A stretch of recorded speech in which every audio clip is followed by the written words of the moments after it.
Thibitari-ini nene ya Kenyatta urigitani mari mihango-ini ya kuhonokia moyo wa Mutembei wokuru wa miaka 40 uria warehirwo guku muthenya wa mwambiririo ari na nguraro njoru cia kiongo thutha wake kuhurwo micumari na ni muratawe kumana na ngucanio gatagati kao mari ikeno-ini.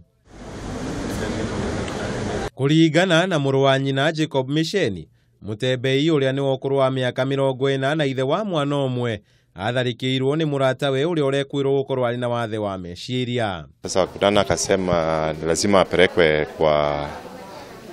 kwa theater, na alipelekwa kwa theater. Ilikuwa ni kama side moja alikuwa anafanya, side moja ifanyi kazi. Ikasemekana ataenda kutolewa hiyo misumari.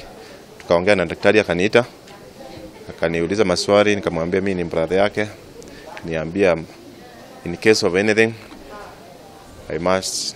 ni lazima niitikie. Misheni ni ongereire kuga ati muru wa nyina ndari hatikaine thutha wa guthinjwo keri ga kiumia giki na kurutwo micumari iyo. Tumeongea na daktari saa hii, ananiambia anaendelea mzuri. Ingekuwa vile ananiambia side moja ifanyi kazi, so na itateka wrong side ya right. Yeah. Sasa daktari amenieleza, akaniambia vyenye alipigwa hiyo nyundo ndio imemafect hiyo side, lakini ananiambia itaendelea kuwa mzuri tu akifanya practice. Mwene wake murugamiriri munene wo kinyaniria Simon Thaa ni augire Mutembei ni arikitie kuma ICU. Handu-ini ha Kameme TV, njita kama wa Mwangi.